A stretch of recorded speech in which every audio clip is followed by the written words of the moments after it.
Alhamdulillah wassalatu wassalamu ala Rasulillah wa ala alihi wa ashabihi wa mawalah amma ba'du. Puji syukur hanya milik Allah, salawat dan salam semoga tercurah untuk Rasulullah sallallahu alaihi wasallam. Hadirin kaum muslimin yang dimuliakan Allah, tadinya akan membahas materi masalah at-tolak ya, tetapi karena kitabnya baru di-download dan susah nanti harus diekstrak dulu. Saya cari-cari kitab fikih sunnah, ternyata di Garut. Tapi insyaallah kalau ada kesempatan kita bahas di minggu depan saja. Ya, kita lanjutkan ke materi yang selanjutnya. Panggilan Allah untuk orang yang beriman di surat Al-Ahzab ayat 70. Ya ayyuhalladzina amanu, wahai orang-orang yang beriman. Ini harus diperhatikan Pak ya.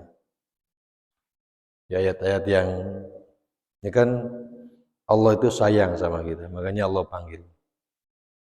Allah panggil orang-orang yang beriman. Kalau Allah tidak sayang tidak akan dipanggil. Maka wahai orang-orang yang beriman, perintahnya ini perintah yang pokok. Ittaqullah, bertakwalah kepada Allah.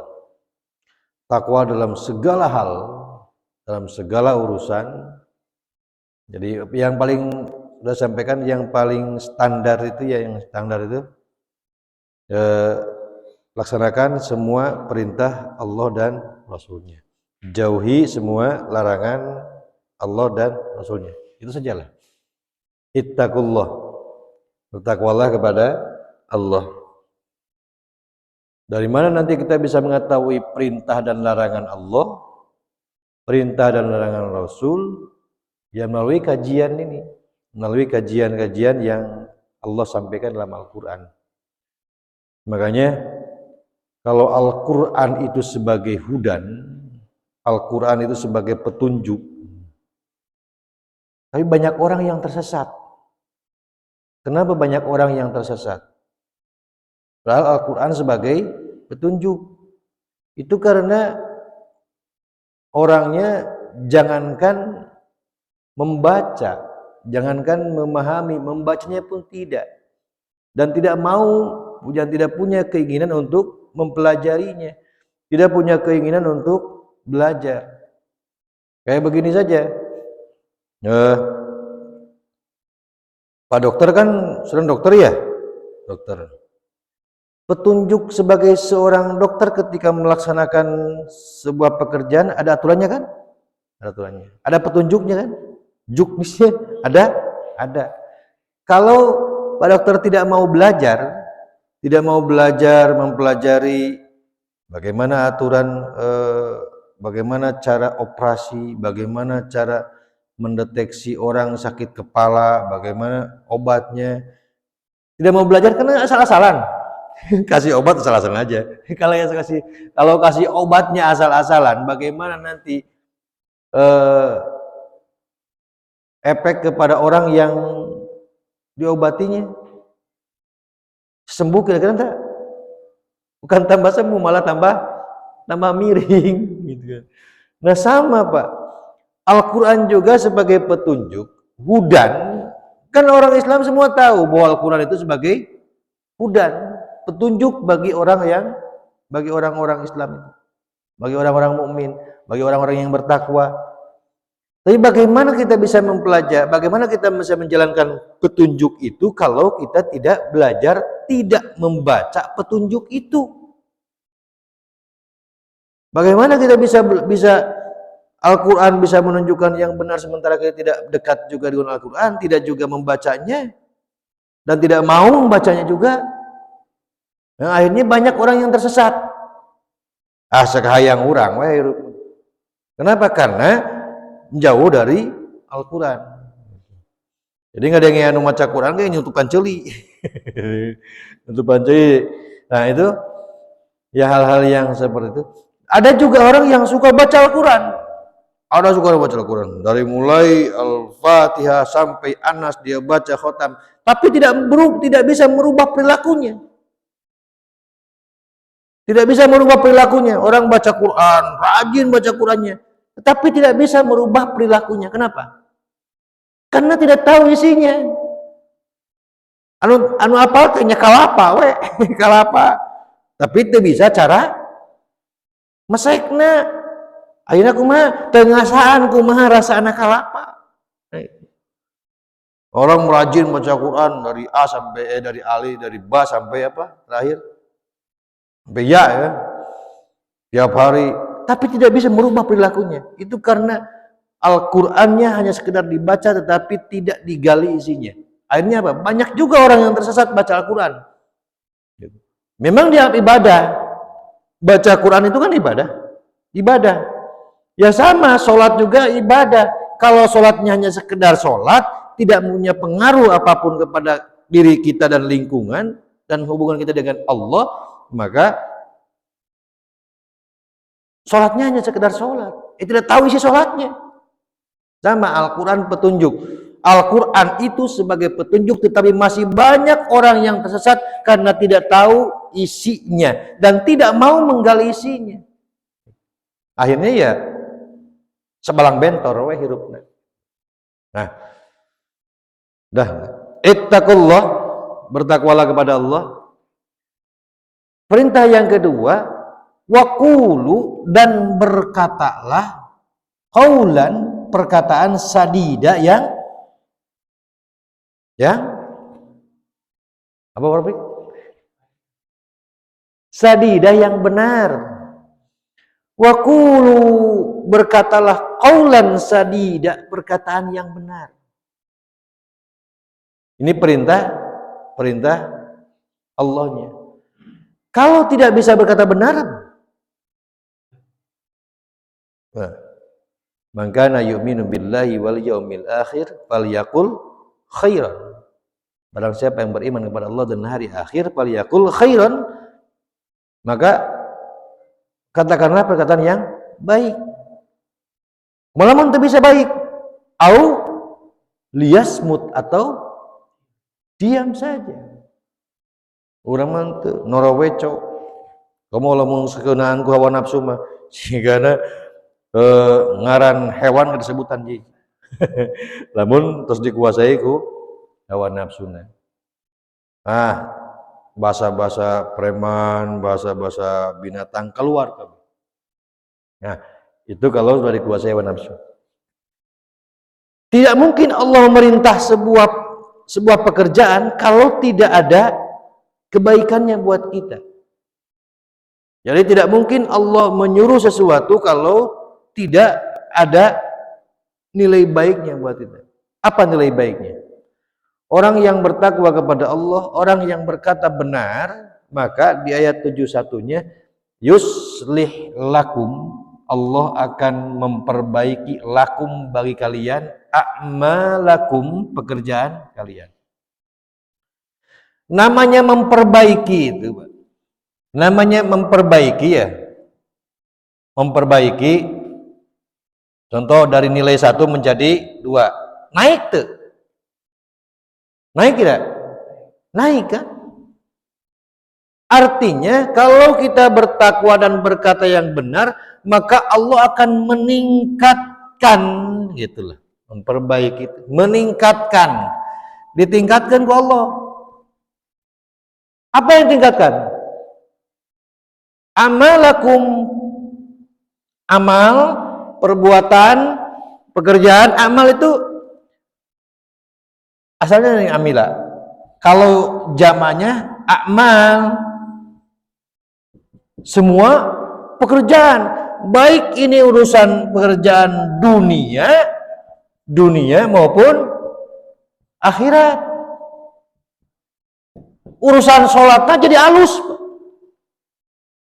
Lamun orang ningkat, lamun orang takwa ke Allah, lamun orang berkata yang benar, maka pekerjaan amal-amal urusan akhirat itu menjadi lebih bagus.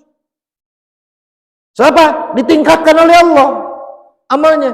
Sholatnya jadi khusyuk, kan gitu. Sholatnya jadi khusyuk, terus dari aspek waktu juga memperhatikan. Ditingkatkan oleh Allah amalnya. Tadina tara tahajud jadi tahajud, tadina tara sunnah qabla subuh jadi sunnah qabla subuh. Diingatkan oleh Allah. Itu kelebihan orang yang bertakwa dan berkata benar. Jadi ini baru pekerjaan akhirat. Puasana, sholatna, zakatna, infakna, segala macamnya meningkat. Karena diperbaiki oleh Allah. Allah sendiri yang akan memperbaikinya. Lamun teu sholat berjamaah teh Pak. Mun teu sholat berjamaah teh aya heneg gitu. Kaluhung, heneg. Keheul. Aing teu sholat berjamaah hari ini. Jadi kalau tidak meningkat, jiwa ini marah. Jiwanya marah. Kalau tidak meningkat. Tapi kalau janji Allah itu, kalau kita berkata benar dan bertakwa kepada Allah, maka Allahnya sendiri yang akan memperbaiki urusan amal kita dengan Allah, urusan amal akhiratnya. Amal dunia pun sama Pak. Jadi amal itu bisa amal dunia, bisa amal akhirat. Amal dunia apa? Kalau Baropik selalu berkata benar, takwa kepada Allah, yang tadinya staf jadi ningkat jadi apa? Staf ahli, naik kan? Ada ahlinya, ada ahlinya. Ada ahlinya, ustaz dulu staf hisab. Jadi meningkat. Nah, kalau ingin sukses dunia, maka satu, takwa kepada Allah. Dua, berkata yang benar. Aspek ekonomi pun sama Pak. Dari aspek ekonomi pun sama. Kan umpamanya biasanya bulan ini kok pendapatan cuman 100.000, bulan depan ada diperbaiki oleh Allah menjadi 200.000. Maka itulah keistimewaan orang yang bertakwa kepada Allah dan selalu berkata benar. Berkata benar kepada sesama manusia. Berkata benar, apa yang benar ya sampaikan aja benar. Makanya waqulil haq walau kana murran. Katakan yang benar meskipun itu menyakitkan. Sebab memang berat, tetapi balasannya juga hebat dari Allah. Oleh karena itu, kalau ingin memperbaiki kondisi dunia, baik dari aspek ekonomi, aspek jabatan apapun, maka berkatalah perkataan yang benar. Ya. Ayah-ayahnya mantep Pak. Bahkan lain tidak benar lagi. Nutadina ayah berita 1 meter jadi 10 meter. Artinya bahkan lain eta unggul. Nutadina osok bener jadi ente bener ngomong teh. Jadi sok ngawadul. Jadi ngagorengkeun batur. Jadi ngomongkeun batur, berarti balik. Jadi rek kumaha hirupna maslahat, bagaimana hidupnya mau diperbaiki oleh Allah sementara dia sendiri tidak memperbaiki. Maka perbaikilah, berkatalah yang benar, bertakwalah kepada Allah, maka yuslih lakum, Allah akan memperbaiki amal kalian. Nah ini kalau mau sukses ya itulah salah satunya. Makanya kan dulu pernah sampaikan yang awal tuh, walau anna ahlal qura amanu wattaqau lafatahna alaihim barakatim minas sama. Allah akan bukakan pintu rezeki dari langit dan bumi, syaratnya cuma 2, iman dan takwa. Inilah salah satunya. Ya ayyuhalladzina amanu ittaqullaha wa qulu qaulan sadida. Berkatalah perkara yang benar. Yuslih lakum, Allah akan memperbaiki bagimu, bagi kalian, amalakum, pekerjaan kalian, amal-amal kalian. Nah, kalau kita merasa kunaon urang teh nya salat subuh teh kadang-kadang daek, kadang-kadang teu, kadang-kadang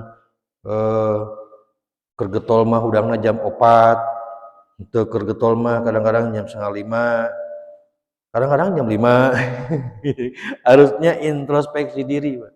Introspeksi diri, sudahkah kita mengerjakan ayat-ayat Allah? Sudah kita mengerjakan ayat-ayat Allah? Kok susah gitu ya? Susah untuk berangkat ke masjid, susah untuk silaturahim, susah. Nah, introspeksi lah. Apakah kita sudah berkata benar? Jangan-jangan, jangan-jangan selama ini ada perkataan yang tidak benar. Yuslih lakum a'malakum. Itu balasannya. Yang kedua, balasan bagi Allah yang istimewa juga. Wa yaghfir lakum dunubakum. Allah akan ampuni dunubakum, dosa. Tuh, dosa wae dihampura, Pak. Jadi banyak sebenarnya Ghafurur Rahim. Allah itu Maha Pengampun dan Maha Kasih Sayang itu. Allah kasih jalan. Jalan supaya dapat ampunan Allah itu. Allah kasih jalan. Nih, jalannya. Satu, ittaqullah. Yang kedua, qaulan sadida, berkata yang benar. Maka kalau kalian berkata benar, takwa kepada Allah, yaghfir lakum dunubakum, Allah akan ampuni dosa kalian. Nah, kenapa buat ngukur ampuni dosanya? Dan diampuni dosanya istimewa, Pak. Sebab orang tidak akan selamat masuk surga kalau dia punya dosa. Orang susah untuk dikabulkan doanya oleh Allah kalau dia punya dosa. Maka kalau ingin dikabulkan oleh Allah, bersihkan dosa, hilangkan dosanya. Insya Allah Allah kabulkan doanya. Bagaimana mau masuk surga sementara banyak dosa? Lumuran dosa. Maka kikislah, hapuslah dosa-dosa itu dengan berbagai amal-amal yang Allah perintahkan. Di antaranya ini satu. Yang kemarin apa itu? Yang kemarin tuh? Yang baca apa dihapuskan dosa itu? Podoi. Baca tasbih. Baca tasbih. Itu kan hapusan dosa. Jadi bacalah yang banyak supaya dosanya lebih bersih. Kalau dosa bersih, Bapak berdoa kepada Allah. Maka kalau kondisi bersih tubuh ini dari dosa, Allah akan cepat mengabulkan doa kita. Nah, salah satu kunci untuk mendapatkan ijabahnya doa dari Allah, maka bersihkan lalu dosanya. Wa yaghfir lakum dunubakum wa may yuti'illah wa rasulah, barang siapa yang taat kepada Allah dan Rasulnya, faqad faza, maka dia telah mendapatkan kemenangan, fauzan azima, kemenangan yang besar. Ini kan kalau kita taat takwa kepada Allah, wa qulu qaulan sadida, berkata yang benar, itu merupakan konsekuensi dari taat kepada Allah dan Rasul. Kalau bisa menjalankan ini saja dua, maka faqad faza, dia telah mendapatkan kemenangan fauzan azima, kemenangan yang besar. Nah, lamun hayang kemenangan yang besar, silakan saja dicoba. Dicoba.